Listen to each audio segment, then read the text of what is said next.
International Insider, Venice Curtain Call, Call My Agent. Books big screen role, biggest free-to-air broadcaster in Europe. Good afternoon, international insiders. We end another week as Venice wraps and with plenty else going on. Max Goldbart here penning the newsletter. Sign up here if you haven't already, and do read on.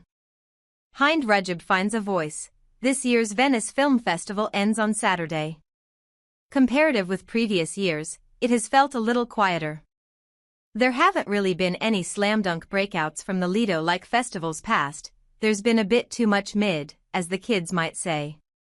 A seriously headline title, however, has been Kawthar Ben Hania's latest, The Voice of Hind Rajab.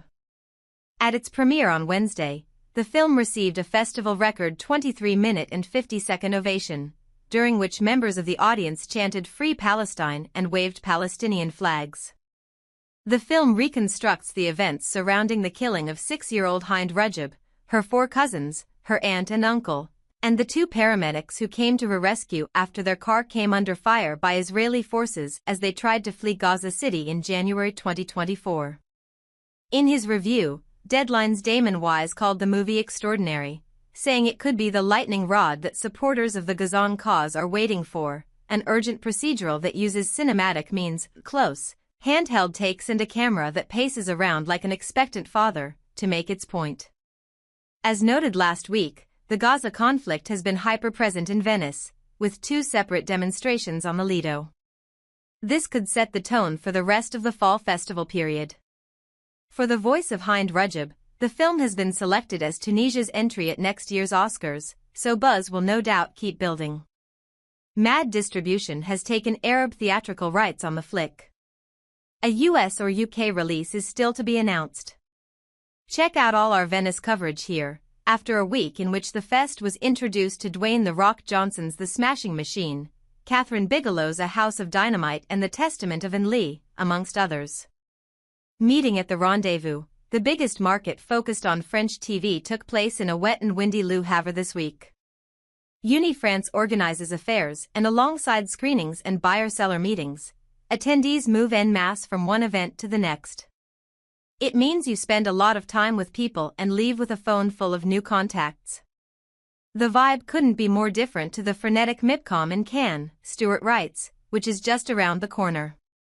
There was also some serious talk. Gaëtan Bruel, president of the France's National Cinema Center, CNC, said European film and TV is under attack from the US administration. Strong words. He also hinted Germany is about to introduce investment quotas for streamers. Fanny Herrero, meanwhile, accepted Deadline's French TV Disruptor Award and told us about her work, and the Call My Agent movie, which, finally, is happening. Fans of the hit show can seriously begin to get excited after Herrero exclusively told us, I can just say the writing is done. So now, yes, it's on its way. While getting the ensemble back together presented a logistical puzzle with the actors in such demand following the success of the original, diaries have now been cleared. The expectation is there will be some big-name guest talent. Stars who appeared in the original French version include Monica Bellucci, Charlotte Gainsbourg and Sigourney Weaver. Silvio Smiling Down, the Berlusconi family's Media for Europe, MFE, is about to claim the title of Europe's largest free-to-air broadcast operator after finally taking control of Germany's ProSiebenSat.1 Media, which follows a drawn-out process that has been in the making since 2019. Key shareholder PPFIM revealed it will sell its 15.7% stake to MFE yesterday, finally handing MFE control of the German broadcasting giant and creating a European behemoth. MFE CEO Pier Silvio Berlusconi, the son of the late Silvio, believes only a business of this scale can compete with digital rivals such as Netflix and YouTube, and so it will be intriguing to see what comes next. Its new scale has led MFE to now claim the title of biggest free-to-air broadcasting operator in Europe, according to an analyst note from Enders Analysis François Goddard. The combined entity turned over around €6.7 billion, $7.8 billion, last year, and Goddard points out that the new group could take on the might of YouTube and may well seek to strike aggregation deals with streamers in a similar vein to European rivals like TF1 and ITV. For Pier Silvio, Goddard ponders whether the successful conclusion of a full merger could be an elegant moment for him to take a step back.